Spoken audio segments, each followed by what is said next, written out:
In today's class, we are going to look at the structure of Java program, which is also very similar to the structure of C and C++. And at the same time, we are also going to see different tokens of Java language. A token is the smallest indivisible unit.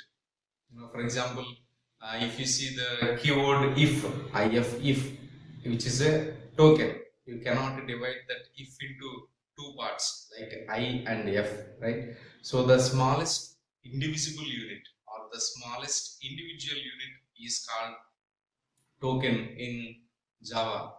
And in the previous class, we wrote a program with some class, hello class, right?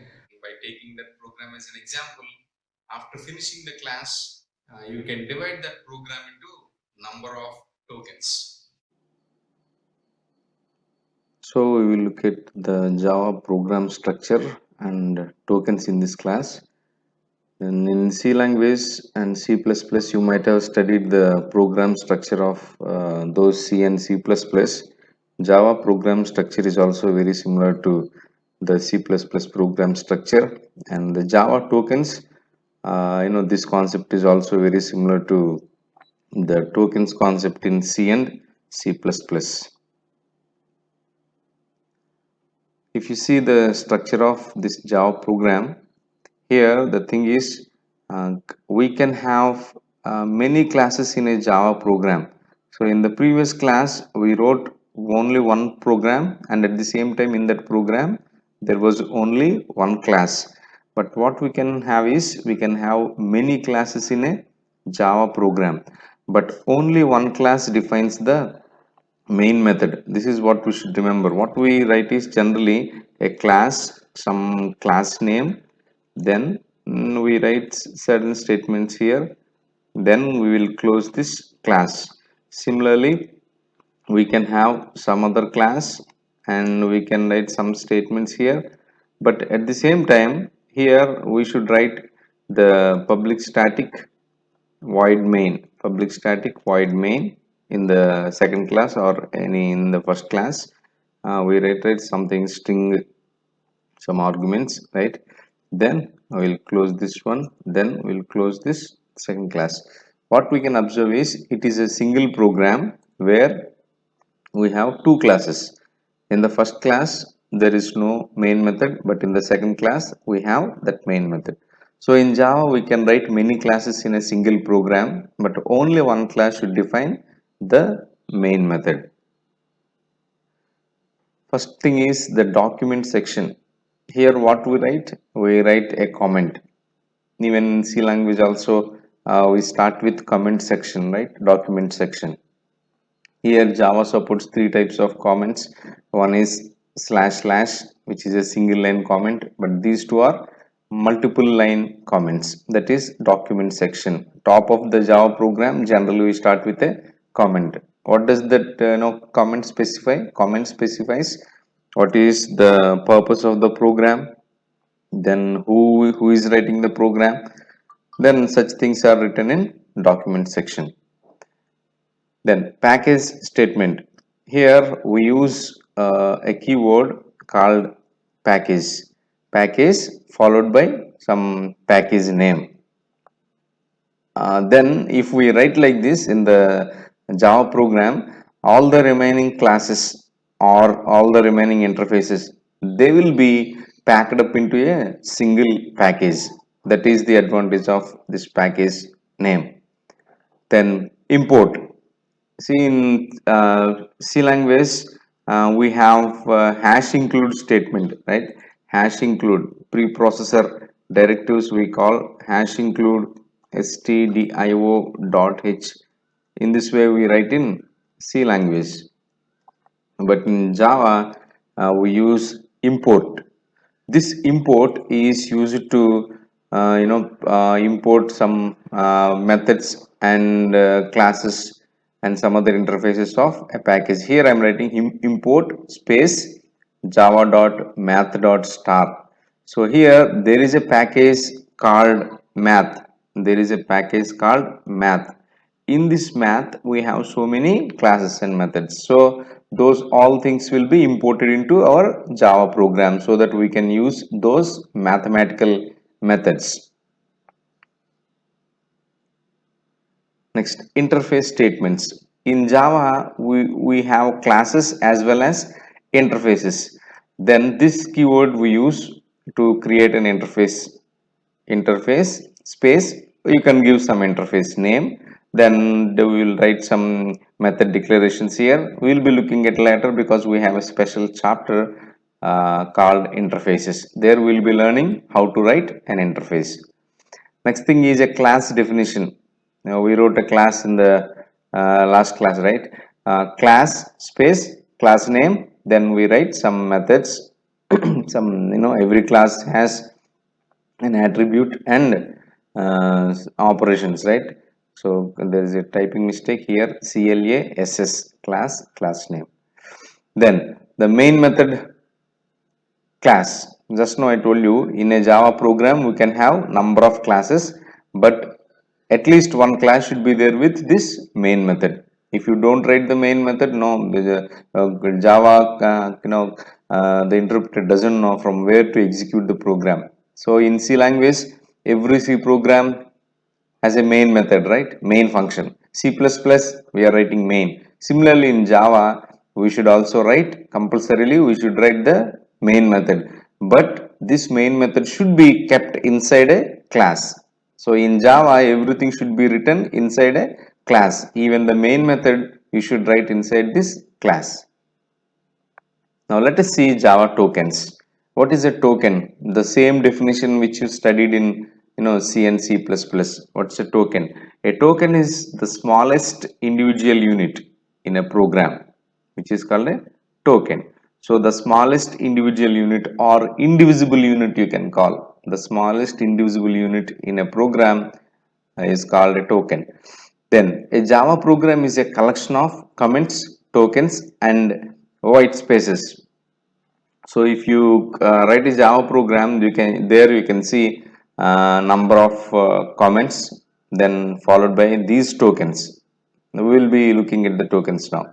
And white spaces. What is a what is a white space? White space means it can be a space, it can be a tab, right? It can be a new line, right? These things are called generally white spaces. Even in C language and C++, we have the same definition for a white space.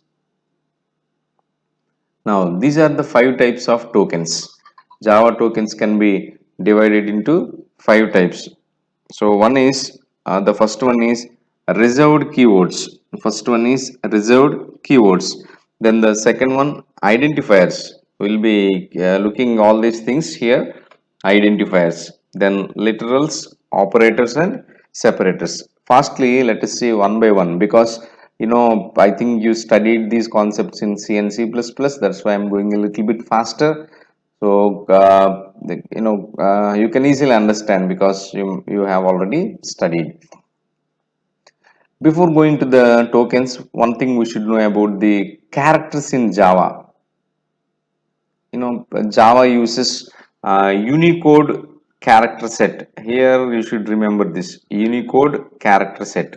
Actually, Unicode character set requires 2 bytes. 2 bytes means how many bits? 16 bits.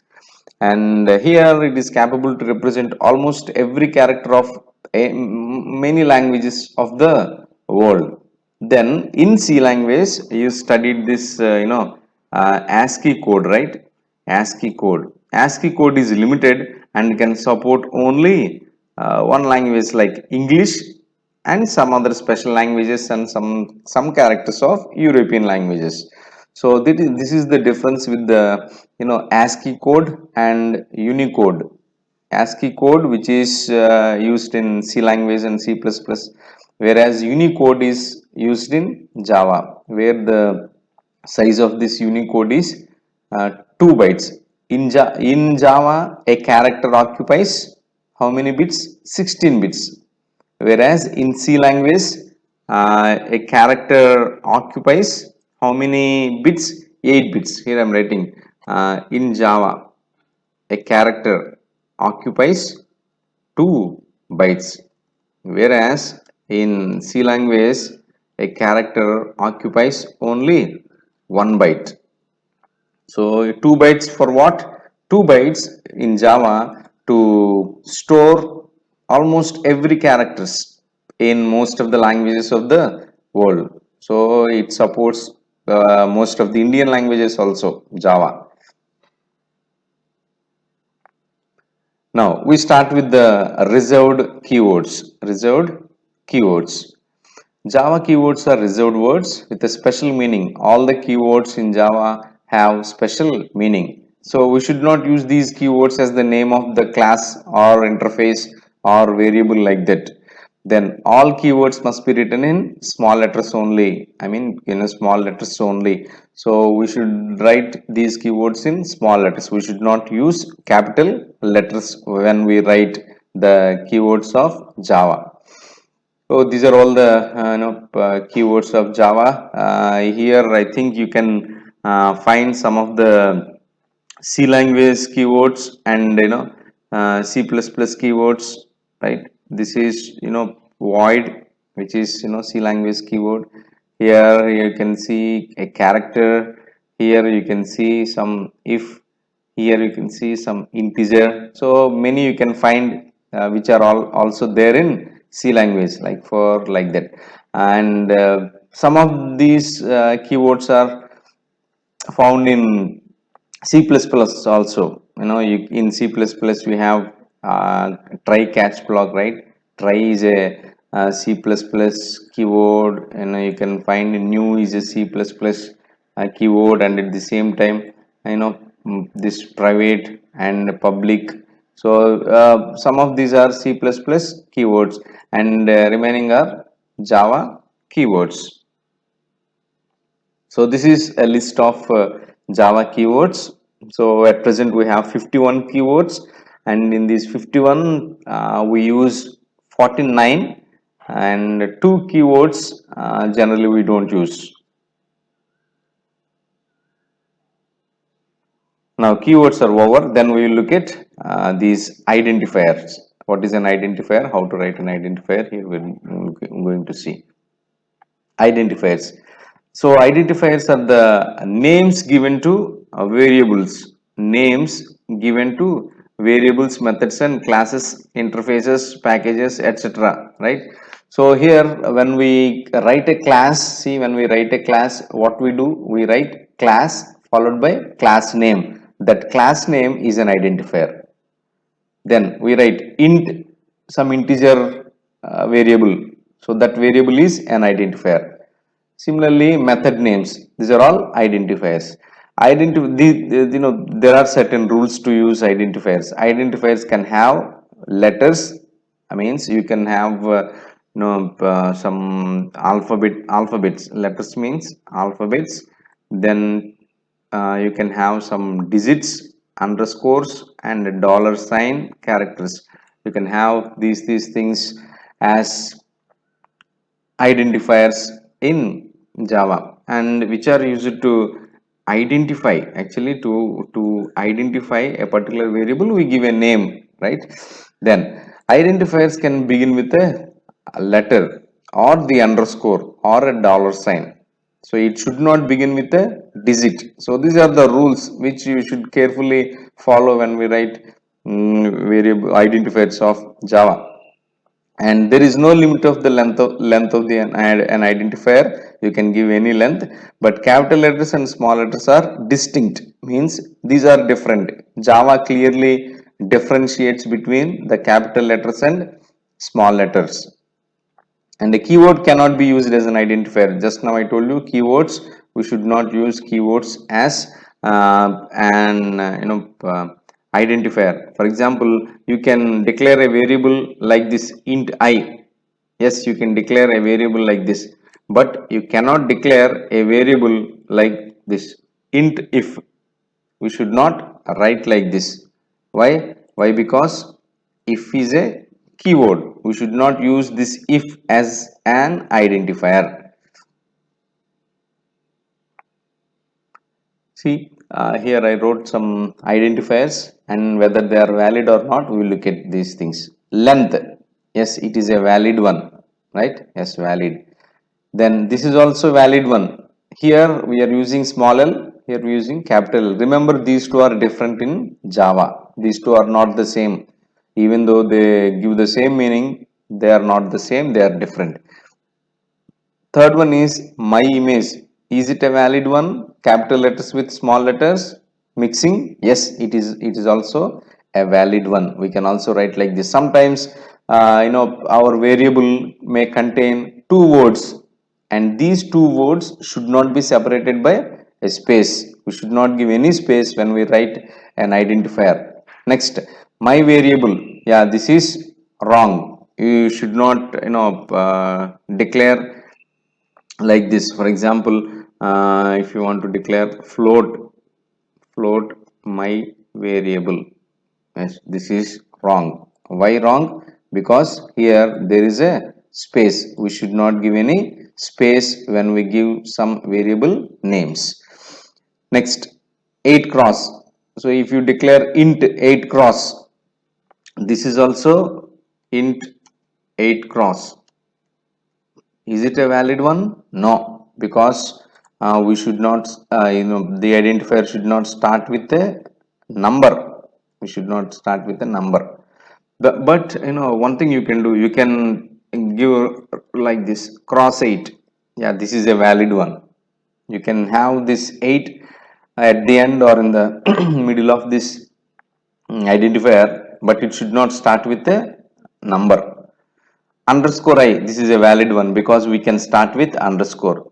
Capital X, yes, this is also valid. And at the same time, it can also start with a dollar sign. So these are some of the valid ones. These are not valid ones. To find out a valid one or not, you should please go through the rules in the previous slide. Because when we write identifiers, we should not declare in a wrong way. Then, identifiers, common naming conventions. Generally, we use small letters when we declare names of some ordinary variables. Variables inside a method, inside a class. Generally, what we do, we use small letters. Example, int age. Yes, all are small letters. Yes, good. Then, if your variable has more than one word, then what we write, use capital with the second word, but don't use a space. For example, I have to declare my age as a variable. How should I declare? It is better to declare my age like this, int space my age. Here my age actually two words, and we should not give any space, right? So how do we write? We write my age, second word capital. Generally we write like this, int my age. Even if you write like this, it's not an error. Int my age, yes, it is also a valid one without any space. But to specify the meaning, generally we give the second word, we start the second word with a capital. Now, then classes and interfaces. All the classes and interfaces, generally we start with a capital letter. In the previous example, we wrote a class. What is that one? Class hello. Here, what is the class name? Hello. Here, have you observed the first letter we are giving as a capital letter? It is a good practice to write capital letter in the class name. Even if you write small letter, it is not wrong, but it is better to write capital letter. And all the constant values, generally we write capital letters. MAX, maximum. PI, in mathematics we have pi 3.1415, right, which is not actually changed. Such values, constant values, you can use capital letters, all caps. Then the third one, literals. What is a literal? How to write literals?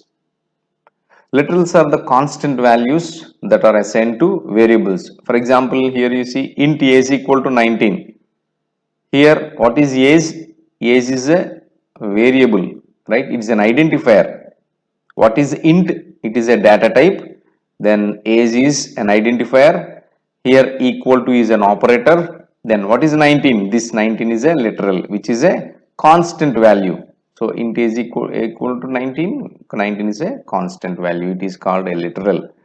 Now literals are of different types. You studied these things in the previous classes like C and C++, right? We have integer literals, floating point literals, character literals, string literals, boolean and null. These two may be new to you, but these four are very familiar to you. Now let us see one by one fastly. Integer literals. Now integers we can write in four ways in Java. One is decimal integers, and then which are also called as base 10. Here we can have numbers from 0 to 9. All these numbers can be to in between 0 and 9 into value equal to 256. Then octal values. Here the integer value should start with a 0. Every octal value starts with a 0. Here we can have values from 0 to 7 because it is octal. 0 3 4 we write. Then hexadecimal base 60 numbers. Here 0 to 9, then A to F. Every octal number should start with 0x. 0x, you may write small x or capital X. It is an hexadecimal number. Then finally binary number 0b, you may write capital B or small b here. 0b 1101, it is a binary constant, binary literal. Next, floating point literals. What is a floating point number? Floating point number is a decimal number with some fractional part. For example, 4.5 is a floating point number. 1.2, it is a floating point number. There should be a decimal point. Here we have two notations. One is standard notation. For example, double D equal to 4.6. This is a floating point number. We can also have some scientific notation or exponential notation. 1.2 e2. What does it mean? 1.2 into 10 to the power of 2 means 1.2 into 10 square. 1.2 into 100, right? So we can also have scientific notation. Now characters and strings. Here in Java, just now we saw about Unicode characters, right? Here we include those things also. A single character with a single quote, char c equal to single quotations, right? It is a single character. We can have like this, or we can have some Unicode character value. It might appear like an integer, but here it's a Unicode because we are declaring here as a character. Now we can have some Unicode representation, /u Unicode representation, then finally /n escape sequence. So these are all character literals. Then what about string literals? In Java, string means it's a sequence of characters, right? So strings we should write inside the double quotations, characters with a double quote. This is a string literal. Next, Boolean literals. Here Boolean values means true and false. So here you can declare in Java Boolean be equal to true. You should not give any single quotations or double quotations here because it is not a string. Here it is a Boolean literal. Then finally null literal. So there is something called null here. It's not a data type and it's not an object, but it has a special value, but not zero. Then which can be assigned to any reference type. You can declare like this. It has nothing in yes, string yes. It's about literals. Then we look at operators. See, what's an operator? It's a symbol which takes one or more arguments and operates on them to produce a result. These are all operators. You studied the operators in C and C++. So the same concept appears here once again in Java. So we'll move a little bit faster. Here this slide shows the entire operators which are in Java, unary operators which have only one operand, right? That is called unary operator. Only one operand. For example, here expression plus plus, I plus plus, I minus minus, plus plus I, minus minus I. So these two are called, the first two are called post, right? Post increment and post decrement. And these two plus plus expression and minus minus expression, These two are called pre-increment, and this is increment, and this is decrement. Uh, Unary plus 5 like that. Here minus 9 like that. And then it is negation, and this is not. Then arithmetic operators. These operators are binary operators, and shift, relational, bitwise, logical. These are all binary, and this is ternary. Once again, assignment operator is a binary operator. Now, arithmetic operators, we have star for multiplication, division, modulus, remainder, then addition and subtraction. This is the order of execution. That's what we call precedence of operators. Now we have, these are shift operators, shift left, shift right, relational operators. I did not explain these things. Bitwise operators, which work with bitwise operations. Logical operators, logical and logical or, which we generally use in if condition. Ternary operator, which requires then three operands. See, all these from here to here, arithmetic operators, shift operators, relational, what I said, these are all called, here up to here, uh, these are all binary operators, right? Which require two operands, whereas here this ternary operator requires three operands. Then assignment operators, equal to, we know assignment operators. And finally, these are all called shorthand operators. What are these? Shorthand operators. So like this, shorthand operators, right? This is a list of operators. Then finally, separators. We look at separators. What is separators? Separators are symbols that are used to separate a group of code from one another. We use dot or period, which is used to separate a package name from sub package name. In the just now we looked at one example, import statement, right? In Java we write like this: import java dot math dot star. Here what it is doing, it is separating java dot math, right? Then math package dot, then all the classes. Then comma separates the parameters in a method definition, or it also separates variables like this. Int, we generally declare I comma j comma k, right? So here we use comma. Next, semicolon terminates a statement. See, every statement in Java must end with a semicolon. Then these parentheses are generally used in the method definitions. Public static void main, then we write like this, right? For all the methods we write inside the within the parentheses. In the parentheses, you may write commas also. When you pass arguments to a function or a method, we write inside commas. Then curly braces are used for classes, and these are used for methods, right? Then for a block of code, for example, if you write some if condition in Java or in C language, what do we write? We write some condition here, then immediately we start with a curly brace, right? Then here square brackets are generally used in array declaration. So these are the separators in Java. So this is about the tokens in Java. Okay, thank you.